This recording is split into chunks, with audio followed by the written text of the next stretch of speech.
Gledate Dekodiranje, moj gost Zarija Pejović, ekonomista.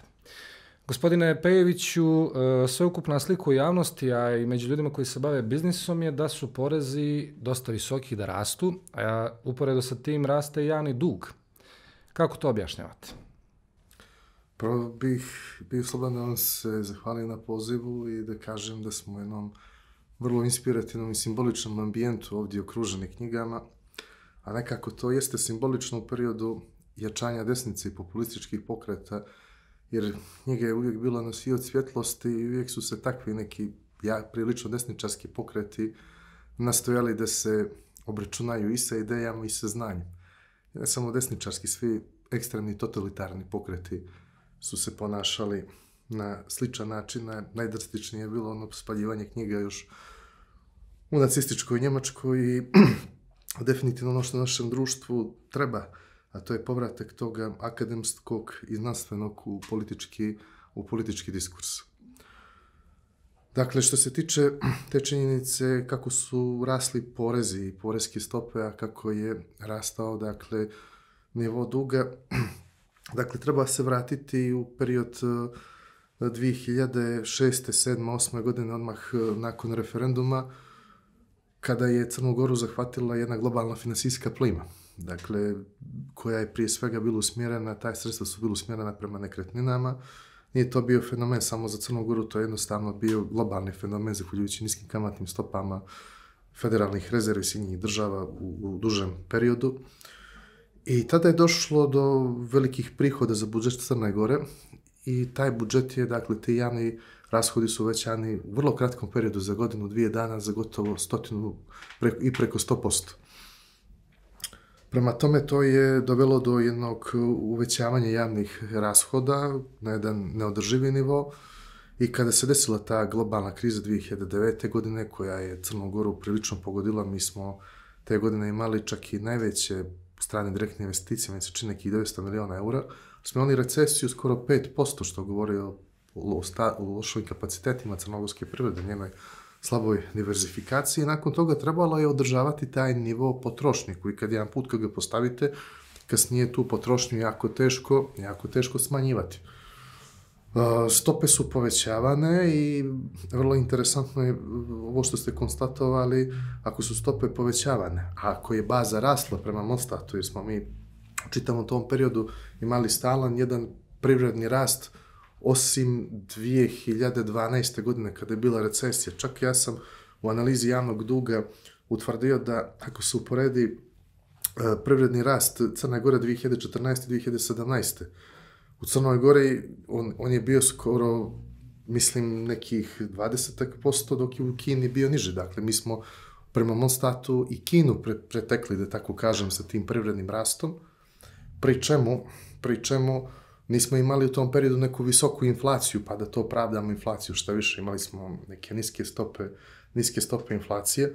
Prema tome, bilo bi logično, ako smo imali privredni rast i rast stopa, da smo imali značajno veće prihode budžetske koje bi na neki način stavili van potrebe dalje zaduživanje. Međutim, mi smo ipak imali zaduživanje, što govori o dvije stvari. Ili govori da je naš bruto društveni proizvod malo onako preuveličan, ili govori o jednoj neefikasnoj fiskalnoj politici u domenu naplate, odnosno postojanju velike sive zone. Bili smo svjedoci da negdje 2008. došlo je bilo čak i do nekog građevinskog buma, ogroman je bio priliv stranog kapitala u Crnoj Gori, da li zbog svježe nezavisnosti Crne Gore ili ne znam koji su to bili parametri tada. Ali danas, jedno 15 godina kasnije, da li te direktne strane investicije više imaju smisla? Odnosno, da li ih građani osjećaju? Vidite, te strane direktne investicije su dominantno bile usmjerene u nekretnine, dakle, u kupovinu zemljišta, bilo je tu, da se razumijemo, izgradnje turističkih kapaciteta i tako dalje, ali je izostalo nešto što je za Crnu Goru jako važno, a što je prisutno u zemljama u regionu, gdje se trude, recimo, Makedonija ima 4 tehnološko-industrijsko razvojne zone. Oni su tamo, ostvaruju samo iz tih zona čak i nekih milijardu eura izvoza, pa su zahvaljujući tim industrijskim zonama smanjili za 10% stopu nezapošljenosti. i tako dalje. Pa Srbija isto tako privlači strane direktne investicije, ima politike, oni daju čak i subvencije za otvaranje radnih mjesta. Pa Bosna i Hercegovina isto tako privlači strane direktne investicije i recimo imate situaciju da Bosna i Hercegovina ima 5 milijardi eura izvoza i oni čitav svoj javni dug, 5 milijardi eura, pokrivaju s izvozom. Znate, nama je javni izvoz nekih 300-400 miliona eura, a javni dug nam je 303 milijarde i 800 miliona eura.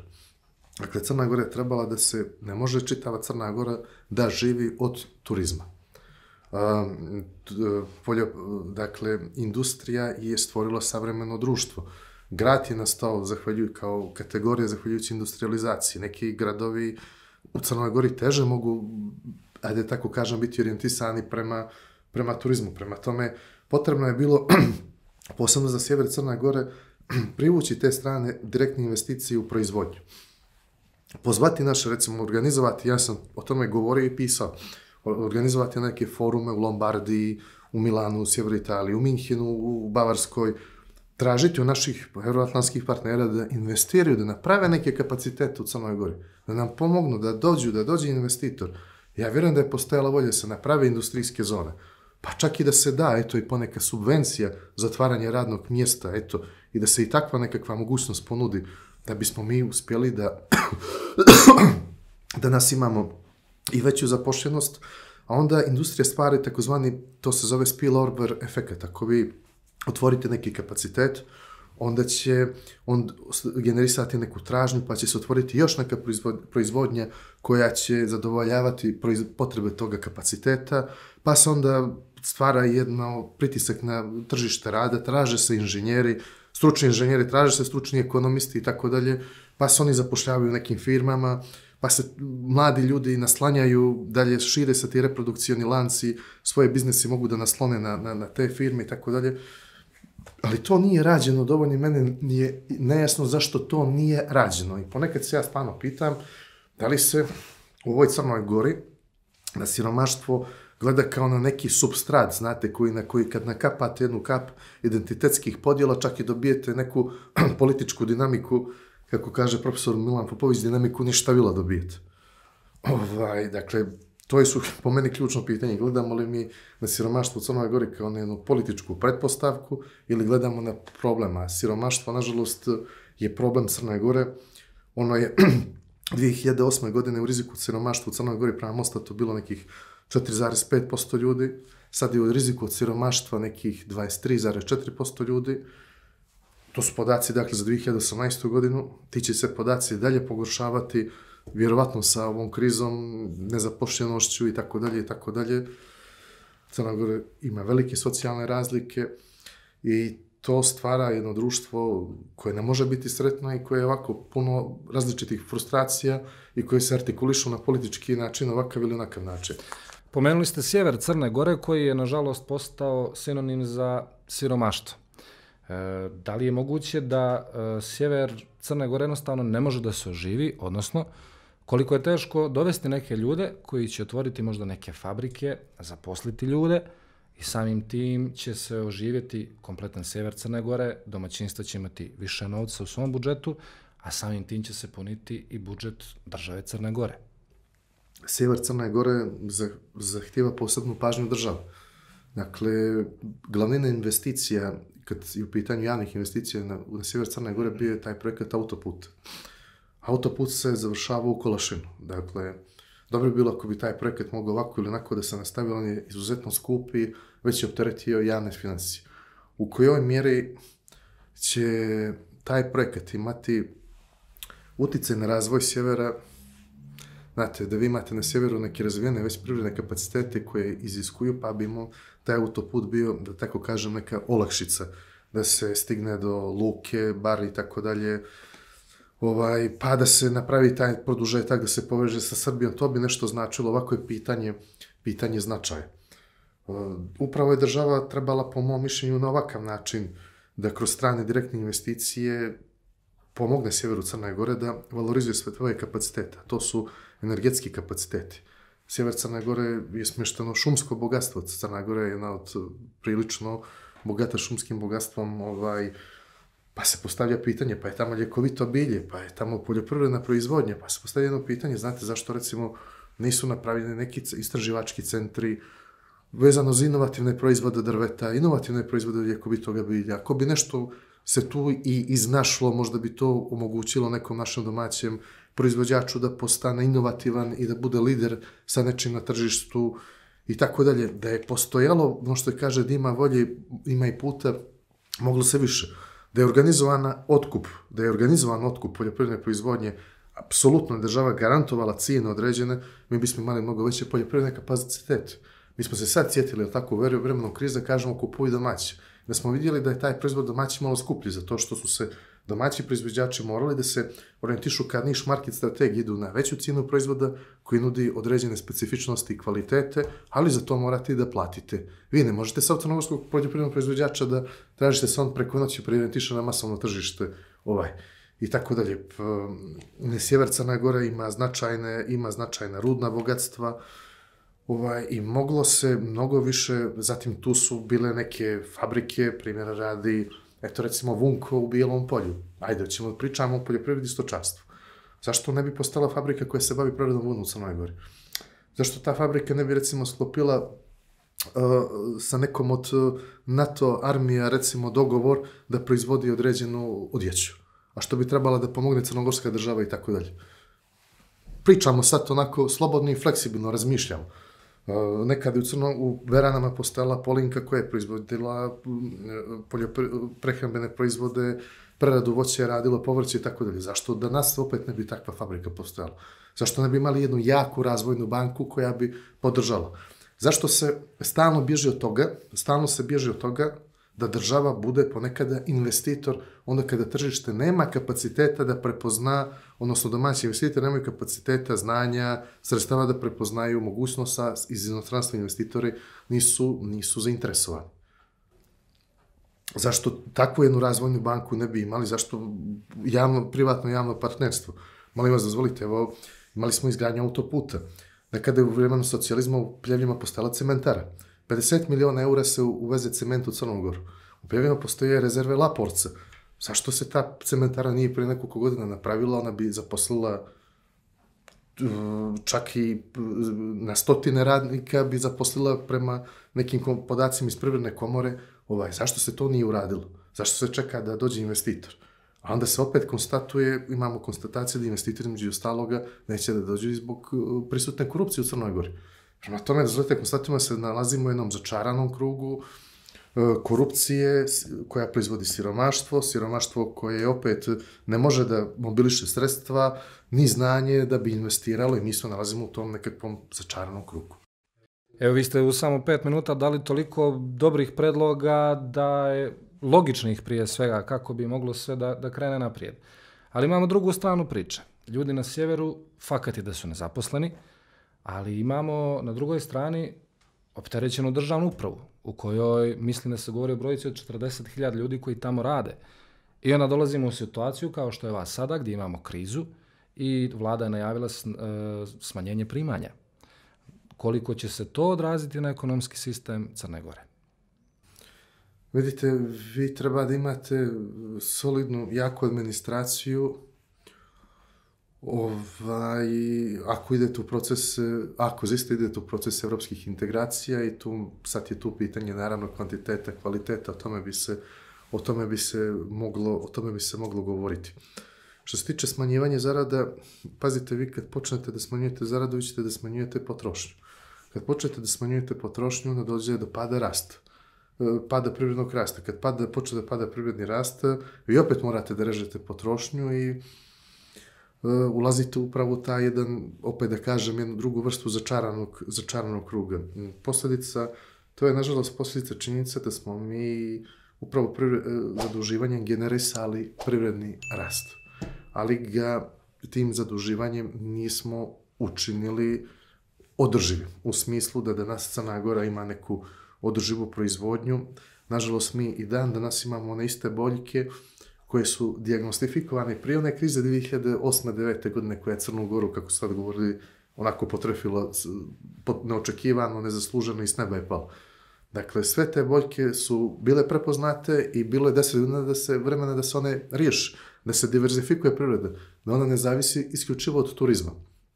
Jer vi imate situaciju da onaj koji posjeti Crnu Goru turista, on ostavi samo novac u hotelu, on ostavi novac u trgovini, u saobraćaju, kupi poljoprivredni proizvod. Suviše smo bili orijentisani nekako prema turizmu primarno i prema posjeti, dakle, odnosno generisanu tražnju od strane turista. Prema tome, definitivno pad zarada, a te zarade u javnom sektoru i nisu nešto visoke, to su par stotina eura, u svakom slučaju neće imati pozitivan efekt, a na drugoj strani opet postavlja se pitanje pada budžetskih prihoda koji su već, kao čujemo danas, to je već nekih 300 miliona eura, par stotina miliona eura će oni da očekuje se da će biti manje. Da se nadovežem na priču, u sve ove brojke i projekcije koje ste vi iznijeli, imamo i situaciju u kojoj mladi ljudi odlaze iz Crne Gore. Neki idu na brod, neki idu u druge evropske zemlje da potraže svoju sreću. Sutra možemo imati situaciju ulaskom potencijalnim u Evropsku uniju da će ljudi masovno otići iz Crne Gore i dolazimo do narednog problema. Šta ćemo onda sa fondom PIO? Odnosno, ako ljudi krenu masovno da odlaze iz Crne Gore, ko će sutra puniti taj fond PIO ako nemamo dovoljno priliva u budžet? Pazite sada, odlazak iz Crne Gore, da, evo odlaze, reći će se sad odlaze mladi ljudi iz regije, znate, ali opet kažem, ne moramo se uvijek u svemu navoditi onome što je loše regije. Znate, ima uvijek u svijetu postoje neki pozitivni primjeri, recimo Južnokoreanci, njihovi lideri bi uvijek mogli da se opravdaju svojim sjevernim susjedima da kaže, to vidite kakav je sjever, ovo kod nas je Eldorado, znate. Pa onda imate recimo jednu malu državu Botswanu u Africi koja je recimo za njihove standarde sređena država s obzirom na region u kome se nalazi, pa Dominikansku republiku i tako dalje. Mala je Crna Gora i Crna Gora je mogla mnogo bolje da uvaži, da tako kažem, svoje te neke ljudske resurse. Međutim, kad mladi čovjek ode da studira van Crne Gore, on stekne neka znanja i on se ponekada vrlo entuzijastično vrati sa tim znanjima i želi da ih u Crnoj Gori promijeni, onda on shvati ovdje da ga prvo doživljavaju kao opasnost, da ne to njegovo znanje, da neće da uvaže, da primijene, nego se čak plaše, vidi ti, sad Crna Gora ima to hijerarhijsko svoje ustrojstvo, a druga stvar za kvalifikovane kadrove u Crnoj Gori nema puno radnih mjesta. Kad pogledate radna mjesta koja se traže, to su mjesta konobara, to je poljoprivreda i ljudi koji završe prestižne neke koleđe na zapadu. Gdje će oni sa tim da budu sada da rade u lokalu, ili tako? Nije to to. I onda oni se razočaraju, odluče da idu negdje van i sada mojoj generaciji koja je stasavala 90. godina, nismo imali mogućnost, bili smo pod sankcijama da idemo van, bili smo jednostavno okruženi, sada mlađe generacije mogu da idu i da zarađuju i da zarade ono što njihovi roditelji za par mjeseca, ono što njihovi roditelji za godinu dana rada ovdje zarade. Tako da je to problem i onda se stvara i ovo pitanje znači finansiranja fonda PIO, dakle kako će se isplaćivati penzije, jer mi nismo uspjeli da napravimo ove alternativne penzijske sisteme gdje bi se štedjelo, ulagalo i tako dalje, a postavlja se pitanje od čega jedan prosječan građanin Crne Gore može da šteti. Ako je potrošačka korpa 650-700 eura s nekim minimumom, a vi imate neku prosječnu platu 500 eura, prema mom statu poreska uprava kad ukupno zarade podijeli sa brojem tih zarada dođe nekoga iznosa od 430 eura, od čega možete da štedite ovdje? Morate, što kaže ja moj prijatelj, umjetnik, cijelu svoju vitalnu energiju i svo svoje decenijsko znanje da upotrijebite da bi na kraju mjeseca izvukli onu golu egzistenciju. Prema tome, ono što se kaže, pitaće starost gdje je bila mladost, mislim, otišla je u ovoj, kako već kazasmo, dinamici političkog ništavila, znate. Kada je mnogo prioritetnije baviti se identitetskim temama, znate, umjesto se baviti ključnim, egzistencijalnim temama i unapređivati kvalitet života ljudi. Evo, vi ste bili u politici i pretpostavljam da znate kako funkcioniše taj sistem. Pitanje koje mi sad pada na pamet je i u vlasti pretpostavljam da mora biti nekih ljudi koji valjda imaju nekakvu ekspertizu. I onda kako smo mi došli danas u situaciju da ljudi preživljavaju od 1. do 30. Znači nema šansa da mogu da razmišljaju bilo kako, recimo štednji, a kako je moguće da do sada nismo napravili neki model da budemo samoodrživi? Znate kako, mi smo 2006. godine posle referenduma oslobodila se jedna velika društvena energija. Znate, svi mi smo očekivali brzi rast, očekivali smo razvoj demokratije, očekivali smo da već budemo u Evropskoj uniji, očekivali smo puno toga. Toga se, nažalost, puno toga nije desilo i te su nade pale u vodu. Ljudi koji su 2006. vodili Crnu Goru čak su i najavili povlačenje sa političke scene posle nezavisnosti, što se opet nije desilo. Nekako jedna vladajuća elita kao da ovu državu doživljava, hajde tako kažemo, jedan svoj privatni monopol, pa nije ni pretjerano reći kao svoje vlasništvo, znate. I njima je suština u svemu tamo ono što je jako je bitno imati taj menadžment vladanja. Vidite, kada jedno društvo krene pravcem industrializacije, onda vi počinjete da dobijete srednju klasu. Zapravo, ovdje ću citirati Danija Roderika, američkog profesora, koji je otprilike u jednoj svojoj knjizi kazao, koja se bavi globalizacijom, otprilike ovako, ono što proizvodite, to vas određuje. Ukoliko proizvodite sirovine i poluproizvode, vi ćete imati jednu usku elitu i masu siromašnih koja će manipulisati tom elitu. Ukoliko vaša zemlja krene u pravcu industrializacije, vi ćete stvarati jednu srednju klasu koja će početi da nezavisno razmišlja i da se bori za neka svoja politička prava.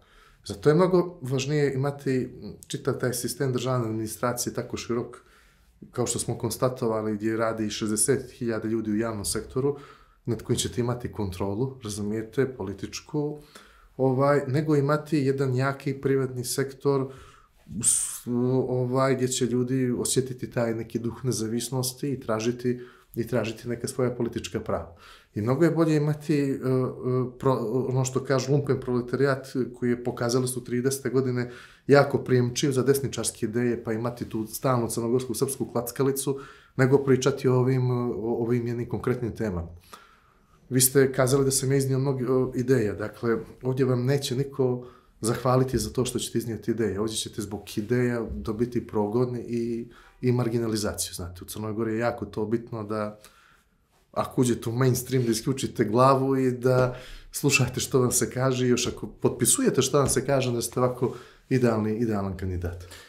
Rekli ste da je 2006. bilo neke energije, evo, danas smo u situaciji takvoj kakvoj smo. Ali recimo u narednih 10-15 godina, da li ste optimisti da će se nešto dogoditi, da će Crna Gora krenuti u nekom boljem pravcu i da li ćemo uspjeti da reanimiramo komplet državu, a samim tim i ekonomiju? Znate kako je, ono što kažu sve dolazi iz glave. Sve dolazi iz glava je tako koja kreira, a naša glava je nažalost takva da ako pogledamo stopu samoubistva u Crnoj Gori, dakle zvanične pokazatelje policije, koliko ljudi izvrši samoubistva u Crnoj Gori i tu statistiku uporedimo na 100.000 stanovnika, vi ćemo vidjeti da smo mi u samom vrhu prvih nekoliko zemalja po stopi samoubistava. U tih prvih nekoliko zemalja su nove najrazvijene zemlje, znate, pa će neko reći tamo ljudi, toliko im je ugodno da negdje izgube smisao života, razumijete, ali mi nismo baš u takvoj poziciji da više ne znamo što ćemo u sebe, nego naprotiv na poziciji da se žilavo borimo za opstanak. Da dozvolite postaviti to pitanje zašto u Crnoj Gori toliko ljudi odluči da sebi oduzme život. Psiholozi smatraju da to dolazi od socijalnih razlika kroz koje smo prošli zadnjih 30 godina. Gdje su jednostavno čitave ih desetine i stotine hiljada ljudi onako prozvani gubitnicima tranzicije, znate. Jednostavno, to su gubitnici tranzicije, ovo su dobitnici tranzicije, ali ti naši dobitnici tranzicije nisu to ljudi koji su inovacijama, poput Zuckerberga, poput Billa Gatesa, došli do takve pozicije, nego na jedan potpuno drugi način. Pomenuli smo 90. sankcije, kad se trgovalo duvan, nafta, prvobitna akumulacija kapitala, pa je izvedena ona privatizacija gdje se firme nisu posmatrale kao, da kažem, sistemi koje treba napređivati, nego je onako lešinarskih je trebalo rasprodati i tako dalje i tako dalje. Pa su ti neki ljudi, zahvaljujući monopolima, došli do svih tih pozicija, boga mi sa vlezama, s plašću i tako dalje i tako dalje. Prema tome, s druge strane, tako da smo nekako uništili taj tradicionalni poredak u Crnoj Gori. Prije svega su tu statistike kažu muškarci ugroženi, muškarac je u Crnoj Gori ipak u patrijarhalnom društvu stup familije, on je taj koji treba da stvori, a u ovom društvu stvoriti je užasno teško, znate. Bankarski sektor je, čini mi se, mnogo lakše opraštao neke velike dugove krupnom kapitalu nego onom običnom čovjeku i tako dalje i tako dalje. Ona kriza iz 2008-2009. godine je bila šokantna za društvo. Odjedan put smo se onako uspeli, onda smo imali čitavu jednu deceniju pad.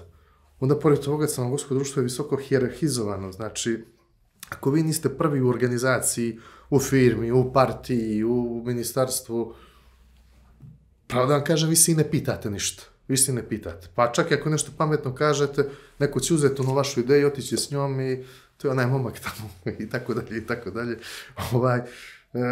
U takvom društvu, takve jake hijerarhije, gdje se samo poštuje onaj koji je na alfa poziciji, takvo društvo ne samo da ne može biti demokratsko u političkom smislu, nego ono ne može biti ni ekonomski efikasno, jer ljudi nisu uključeni u proces donošenja odluke, ne mogu biti kreativni.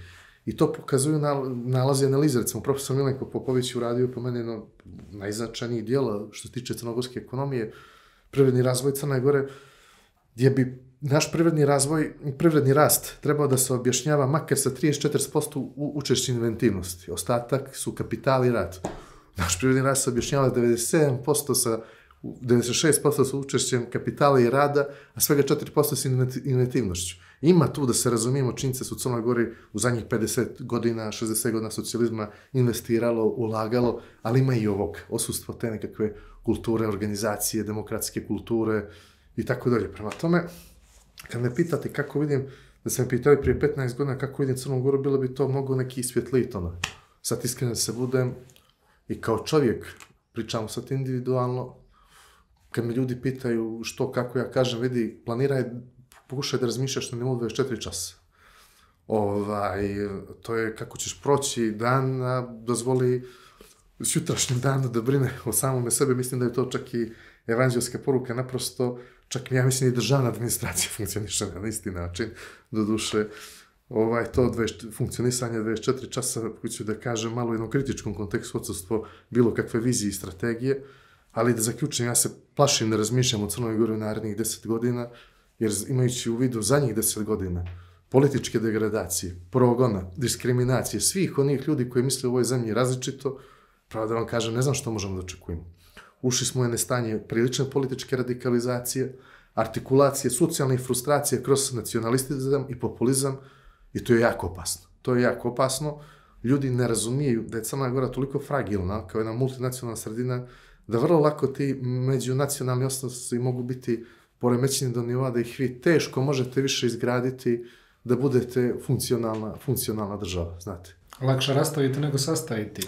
Jeste. I to moraju političari da vode računa i da imaju svijest, ali njima je mnogo lakše da se to kaže da guslaju o nacionalizmu, nego da uzmu i da se bave stručnim konkretnim pitanjima koje su za njih dosadne i tako dalje. Tako da u crnogorskoj političkoj sceni neko ko bi u normalnom državi bio antiheroj, ovdje postane politički heroj. Eto. Ipak se nadam da ćemo gledati neku drugu vrstu heroja. Gospodin Pejoviću, hvala na gostovanju. Gledali ste Dekodiranje.